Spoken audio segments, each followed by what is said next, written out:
Around 1 year ago, I got to try the Garmin Mk3i firsthand just after the unveiling, and my comments were quite positive about it. We're now 1 year later, so I thought it would be a great idea to do a 1 year review. Am I still happy with it?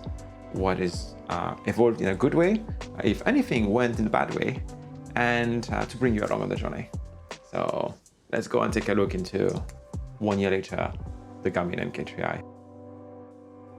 If you haven't seen the initial review, you can take a look here, but you have to know that this review is in no way sponsored by Garmin. There is no money change hand. I kept the product because I really wanted to do that long-term review. After trying it the first time, I thought it was very heavy. I use normal watches. I am a very big fan of Casio and G-Shock, and compared to one of those, because of course there's much more features, this is titanium, not plastic. This was a little bit different than what I was used to with my Casio watches. I still do enjoy my Casio watch. I just don't wear them as often as I do because now the Mk3i pretty much replaced all of the things I wear. The screen, I was praising the screen in my review. It is still as amazing as it was before. I love the screen. I can just look there and I have all of the info I want during my dive. I use it in brightness low because I don't need higher brightness. I feel that having always on screen in 2025 is the gold standard. We shouldn't have anything else than that.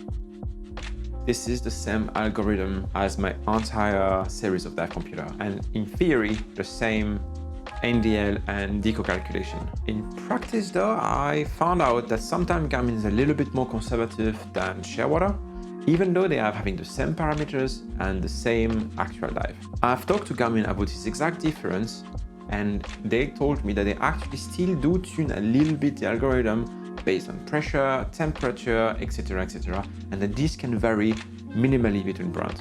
In practice, the difference is around a few minutes after 1.5 to 2.5 hour dives on a CCR. Nothing that anybody is going to realize in the normal recreational diving, but as this is also marketed towards technical diver, I really wanted to check every single feature and also all of the algorithms as in-depth as I could. When I was talking with Garmin, especially the engineers, I told them that I would love to have GF99 coming to the Mk3i. They already put it in the X50i, which is the new range of computer. I've had a chance to look at it. GF99 is one of those features that absolutely needs to go to the MK series. All tech divers, I use personally GF99 and Surface GF to calculate decompression and see where I'm at much more than the NDL, and this is the one feature, a software added, that is really missing for us tech divers and deco divers to know a bit more into what's going on in there. A feature that came a little bit later that I couldn't try at the very beginning was dive readiness. I think for when you're a very seasoned tech diver, this might not be the feature for you. This is more for the recreational / beginner tech diver, but I still look into it. I really enjoy seeing it in the morning reports. Say, hi, good morning, Maxim. You have slept very well and you're very ready for the day. And I'm like, okay, I feel good as well.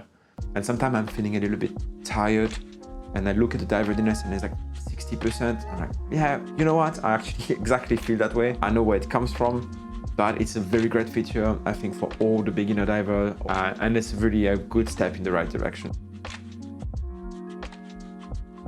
The torch. Okay, remember when I talked to you about the torch, I was like, maybe it's a bit thing, and I actually used it. I use that thing all the time. I did an entire night dive just on the watch. Okay, this wasn't the greatest experience that you could have, but as an emergency torch, this is brilliant. The most of the time I see myself using this is when I go for my morning boat at 4:30 in the morning and I need to go and find my keys, when I'm searching something in my bag. This feature, I'm just super surprised. Why would you put a torch there? This is exactly how I felt when I got to the unveiling, and I couldn't have been more wrong because this is actually a very good feature. Also, cool thing I really enjoyed is all of the connectivity app. After a few months, I actually deactivated the notification, so I do not have Facebook, WhatsApp, Instagram, etc. coming to my watch, not even phone calls, just because it was a little bit too much for me as a person. I also changed a little bit my face watch. I switch face watch from time to time. Sometimes I feel a bit more fancy and I want something different. But most of the time what I use is this, which is just the time. It is doing all of what needs to be done, all of the heart rate calculation, all of the everything. And then when I really want to go and take a look, I can just go into the glances, or I can just go in the app on my smartphone and then get access to all of the metrics that I'm looking for.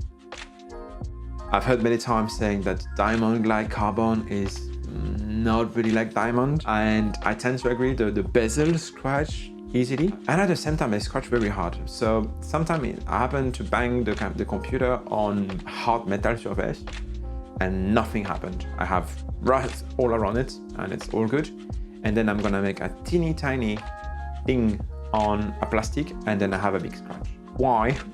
I don't know. The cool thing is the screen is immaculate after 1 year. 50% of the time, I did not use any screen protector. I just use it when I do cave diving and especially when I do restriction, because yes, I also take this to a very big restriction, and yes, this is exposed on my arm like any other computer. Battery life has been very good.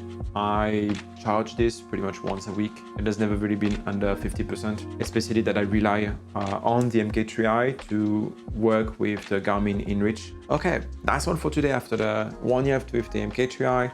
I hope you enjoyed the video, and if you did, I would definitely recommend you to take a look at this one. I think it's gonna interest you very, very well.